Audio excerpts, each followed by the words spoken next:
สวัสดีค่ะวันอาทิตย์ที่23ตุลาคม 2565มาติดตามรายงานสภาพอากาศจากกรมอุตุนิยมวิทยาและเว็บไซต์ต่างประเทศกับหอกระจายข่าวชาวบ้านค่ะแทบไม่ต้องสาธยายกันเลยว่าในช่วงกลางวันมีสภาพอากาศที่ร้อนอบอ้าวแค่ไหนเนื่องจากมวลอากาศเย็นได้อ่อนกำลังลงอีกทั้งกลุ่มเมฆฝนบนท้องฟ้าในบริเวณประเทศไทยตอนบนยังมีน้อยอีกด้วย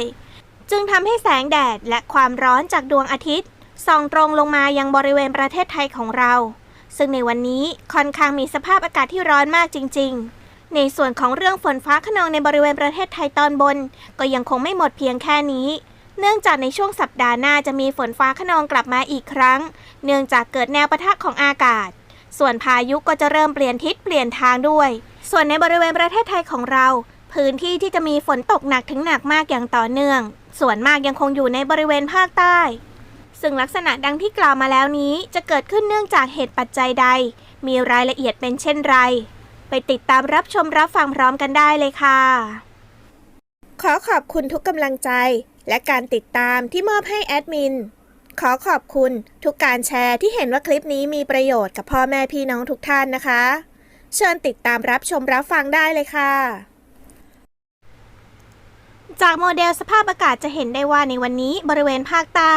ยังคงได้รับอิทธิพลจากร่องมรสุมที่พาดผ่านอยู่ในบริเวณภาคใต้ตอนล่างทั้งยังมีลมตะวันออกพัดนำความชื้นเข้าปกคลุมอ่าวไทยและภาคใต้ในขณะที่ลมตะวันตกเฉียงใต้พัดปกคลุมทะเลอันดามันตอนบนมีกำลังอ่อนลงทำให้ภาคใต้ยังคงมีฝนตกต่อเนื่องและมีฝนตกหนักบางแห่งขอให้พ่อแม่พี่น้องบริเวณดังกล่าวระวังอันตรายจากฝนตกหนักและฝนที่ตกสะสม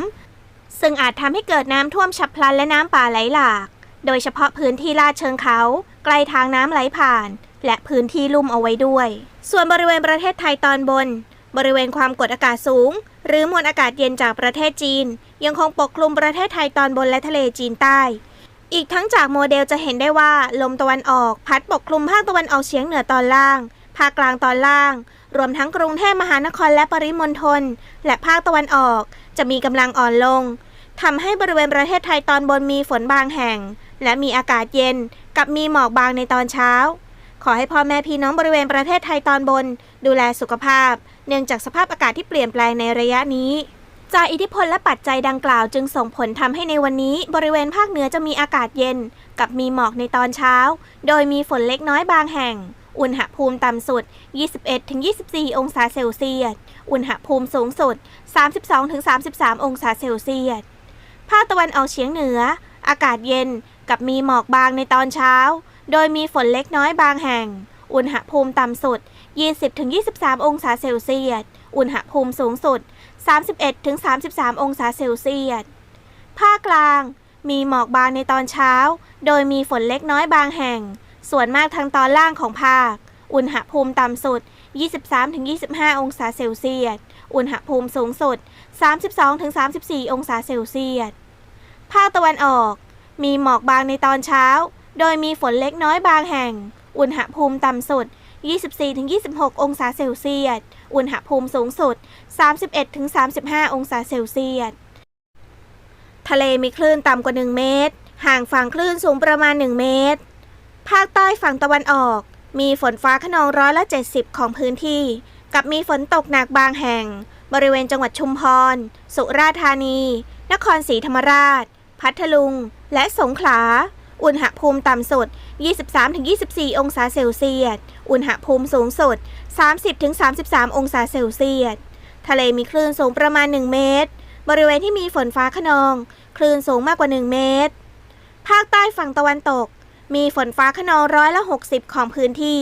บริเวณจังหวัดระนองพังงากระบี่ตรังและสตูลอุณหภูมิต่ำสุด 23-25 องศาเซลเซียสอุณหภูมิสูงสุด 31-33 องศาเซลเซียสทะเลมีคลื่นสูง 1-2 เมตรบริเวณที่มีฝนฟ้าคะนองคลื่นสูงมากกว่า 2 เมตรกรุงเทพมหานครและปริมณฑลมีหมอกบางในตอนเช้าโดยมีฝนเล็กน้อยบางแห่งอุณหภูมิต่ำสุด 25-26 องศาเซลเซียสอุณหภูมิสูงสุด 32-34 องศาเซลเซียสหลังจากนั้นในช่วงวันที่ 24-29 ตุลาคม 2565 ในบริเวณภาคใต้ยังคงได้รับอิทธิพลจากร่องมรสุมที่พาดผ่านบริเวณภาคใต้ตอนกลางและตอนล่างตลอดช่วงจึงทำให้ภาคใต้มีฝนตกต่อเนื่องและมีฝนตกหนักบางแห่งจึงขอให้พ่อแม่พี่น้องในบริเวณภาคใต้เตรียมรับมือและเฝ้าระวังระดับน้ำที่จะเพิ่มสูงขึ้นอย่างต่อเนื่องส่วนในบริเวณประเทศไทยตอนบนของเรานั้นในช่วงวันที่ 24 ตุลาคม 2565 บริเวณประเทศไทยของเรายังคงมีลักษณะอากาศเป็นเช่นเดียวกันกับวันนี้โดยจะมีฝนฟ้าคะนองเล็กน้อยในบางพื้นที่ในบริเวณประเทศไทยตอนบนโดยจะมีอุณหภูมิสูงขึ้นกับมีหมอกบางในตอนเช้าส่วนในช่วงวันที่ 25-27 ตุลาคม 2565 บริเวณความกดอากาศสูงหรือมวลอากาศเย็นกำลังอ่อนจากประเทศจีนจะปกคลุมบริเวณประเทศไทยตอนบนและทะเลจีนใต้ส่งผลทำให้มีลมตะวันออกและลมตะวันออกเฉียงใต้พัดปกคลุมภาคตะวันออกเฉียงเหนือตอนล่างภาคกลางตอนล่างรวมทั้งกรุงเทพมหานครและปริมณฑลและภาคตะวันออกส่งผลทำให้บริเวณประเทศไทยตอนบนจะมีฝนเพิ่มขึ้นส่วนในช่วงวันที่ 28-29 ตุลาคม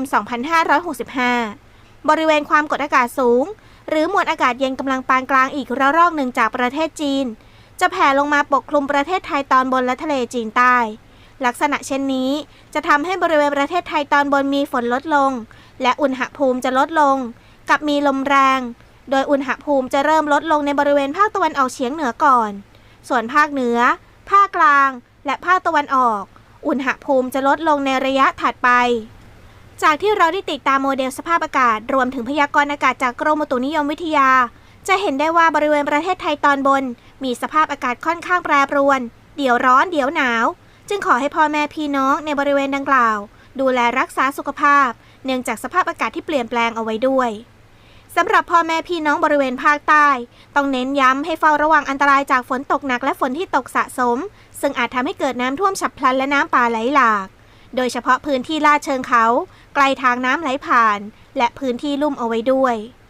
สำหรับชาวเรือบริเวณทะเลอันดามันและอ่าวไทยควรเดินเรือด้วยความระมัดระวังและหลีกเลี่ยงการเดินเรือในบริเวณที่มีฝนฟ้าคะนองนอกจากลักษณะอากาศในบริเวณประเทศไทยของเราแล้วแอดมินจะขอพาทุกท่านไปติดตามหย่อมความกดอากาศต่ำที่อยู่บริเวณประเทศฟิลิปปินส์ตอนล่างซึ่งตามโมเดลจะเห็นได้ว่ามีแนวโน้มทวีกำลังแรงขึ้นเป็นพายุได้ทั้งยังมีแนวโน้มการเคลื่อนตัวลงสู่ทะเลจีนใต้ในช่วงวันที่ 28-29 ตุลาคม 2565 หลังจากนั้นดูเหมือนว่าจะเคลื่อนตัวมาทางด้านทิศตะวันตกแต่เนื่องจากในบริเวณพื้นแผ่นดินทั้งในบริเวณประเทศไทยสปป.ลาวและประเทศเวียดนามมีมวลอากาศเย็นแผ่ลงมาปกคลุมจึงดันให้พายุลูกนี้เคลื่อนตัวสูงขึ้นไปในบริเวณประเทศจีนตอนล่างตามกระแสลมตะวันตกที่อยู่ในบริเวณพื้นที่นี้จากเส้นทางการเคลื่อนตัวจึงคาดว่าจะไม่สามารถเคลื่อนตัวเข้าใกล้บริเวณประเทศเวียดนามได้โดยจากที่เราได้ติดตามโมเดลกันมาก่อนหน้านี้มีแนวโน้มเคลื่อนตัวเข้าหาชายฝั่งบริเวณประเทศเวียดนามแต่เนื่องจากลักษณะอากาศและมวลอากาศเย็นที่แผ่เข้ามาปกคลุมในบริเวณดังกล่าวจึงทำให้พายุเคลื่อนตัวหลบขึ้นไปตอนบนบริเวณประเทศไทยของเราจึงไม่ได้รับผลกระทบจากพายุลูกนี้แต่เนื่องจากโมเดลยังคงอยู่ในระยะเวลาที่ไกลอาจมีการเปลี่ยนแปลงไม่ว่าจะเป็นเส้นทางหรือแม้แต่ขนาดของพายุจึงขอให้พ่อแม่พี่น้องทุกท่านร่วมกันติดตามจับตาไปกับแอดมินซึ่งหากมีสัญญาณการเปลี่ยนแปลงไม่ว่าจะเป็นไปในทิศทางใดแอดมินและทีมงานจะติดตามนำรายละเอียดมาอัปเดตให้กับพ่อแม่พี่น้องทุกท่านได้รับทราบในคลิปต่อๆไปค่ะในช่วงนี้ก็ขอให้พ่อแม่พี่น้องทุกท่านดูแลรักษาสุขภาพเอาไว้ด้วยส่วนพ่อแม่พี่น้องผู้ประสบภัยแอดมินและทีมงานรวมถึงพ่อแม่พี่น้อง FC ทุกท่านขอส่งกำลังใจไปยังพ่อแม่พี่น้องผู้ประสบภัยทุกท่านขอให้สถานการณ์น้ำกลับเข้าสู่สภาวะปกติโดยไวขอให้พ่อแม่พี่น้องทุกท่านกลับมาใช้ชีวิตอย่างปกติสุขอีกครั้งสุดท้ายนี้ต้องขอบคุณทุกท่านที่ร่วมรับชมคลิปของเรา